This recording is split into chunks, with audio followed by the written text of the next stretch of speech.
Assalamualaikum warahmatullahi wabarakatuh. Salam sehat para sedulur semua.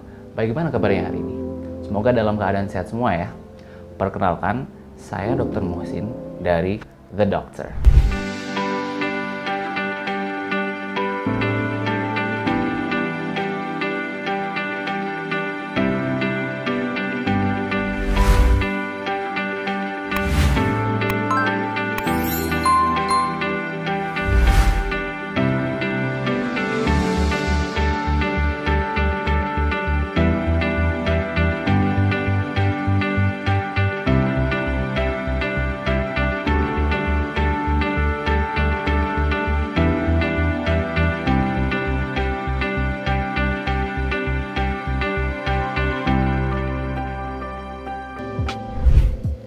Apakah para sedulur sering mengantuk, kemudian mengalami keluhan seperti lemah, letih, lesu, lunglai, sama lalai? Bisa jadi para sedulur itu mengalami anemia.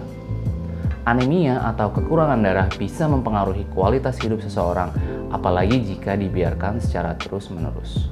Anemia atau kurang darah adalah penyakit yang banyak dialami oleh masyarakat Indonesia, mulai dari anak-anak hingga lansia. Tahukah para sedulur, tubuh memerlukan banyak darah untuk mampu mengangkut banyak oksigen ke seluruh tubuh, sehingga organ tubuh berfungsi dengan optimal dan tidak menimbulkan masalah kesehatan.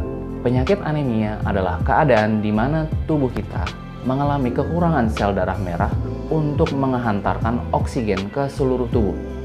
Jika dibiarkan, kondisi ini bisa memberikan efek komplikasi yang membahayakan, seperti masalah pada jantung serta gangguan paru-paru. Sel darah merah memiliki kandungan protein berzat besi yang disebut sebagai hemoglobin. Hemoglobin ini berfungsi untuk mengikat dan menyalurkan oksigen untuk sel-sel tubuh.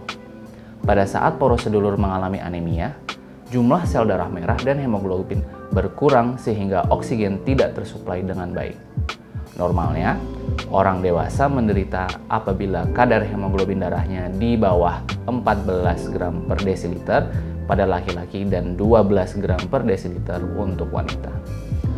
Perlu sedulur ketahui bahwa ada beberapa kondisi yang tidak disadari ternyata menjadi penyebab anemia, antara lain 1. Anemia akibat kekurangan zat besi. Para sedulur semua, zat besi itu berperan penting untuk memproduksi hemoglobin dan sel darah merah dalam tubuh. Ketika tubuh kekurangan hemoglobin, berbagai keluhan dan gangguan bisa terjadi. Dan kondisi ini bisa terjadi akibat kurangnya asupan zat besi dalam makanan atau karena tubuh tidak mampu menyerap zat besinya. Yang kedua, anemia pada kehamilan. Tahukah para sedulur, bila ibu hamil memiliki nilai hemoglobin yang lebih rendah, tetapi hal ini normal. Meski demikian, kebutuhan hemoglobin meningkat saat hamil sehingga dibutuhkan lebih banyak zat pembentuk hemoglobin, yaitu zat besi, vitamin B12, dan asam folat. Bila asupan ketiga nutrisi tersebut kurang, maka dapat terjadi anemia yang bisa membahayakan ibu hamil maupun janinnya juga. Nomor 3, anemia akibat perdarahan. Nah, perdarahan sendiri ini dapat disebabkan oleh berbagai hal seperti penyakit kanker, menstruasi yang berat, efek samping obat, trauma seperti kecelakaan, dan setelah menjalani operasi. Anemia aplastik. Para sedulur, anemia yang satu ini terjadi akibat adanya kerusakan pada sumsum tulang yang membuat tubuh tidak mampu menghasilkan sel darah merah secara optimal. Kondisi ini dapat dipicu oleh infeksi, paparan zat kimia beracun, penyakit autoimun, atau efek samping obat antibiotik. Kelima, anemia hemolitik. Anemia hemolitik menyerang seseorang apabila sel darah merah mengalami kehancuran lebih cepat daripada proses pembentukannya. Kondisi ini dapat dialami karena riwayat orang tua atau akibat dari beberapa masalah kesehatan seperti kanker darah, infeksi virus atau bakteri, efek samping obat-obatan, atau autoimun. Yang keenam, anemia akibat penyakit kronis. Para sedulur semua, beberapa penyakit dapat mempengaruhi proses pembentukan sel darah merah dan menyebabkan anemia pada pengidapnya. Beberapa penyakit kronis tersebut diantaranya seperti HIV/AIDS, kanker, penyakit ginjal, dan lain-lainnya. Yang Yang ketujuh, anemia sel sabit. Anemia sel sabit adalah kelainan darah yang diturunkan atau bawaan lahir, di mana terjadi kelainan hemoglobin yang membuat sel darah merahnya itu berbentuk tidak normal seperti bulan sabit bentuknya, dan menjadi tidak fleksibel serta mudah lengket. Kelainan bentuk sel darah merah ini membuatnya menjadi mudah rusak dan dihancurkan. Seseorang beresiko mengalami anemia ini apabila kedua orang tuanya sama-sama memiliki mutasi genetik tersebut. Yang kedelapan, talasemia. Talasemia adalah kondisi bawaan lahir juga. Tapi di sini yang terjadi adalah produksi hemoglobinnya itu terganggu akibat adanya mutasi pada DNA yang dia fungsinya memproduksi hemoglobin.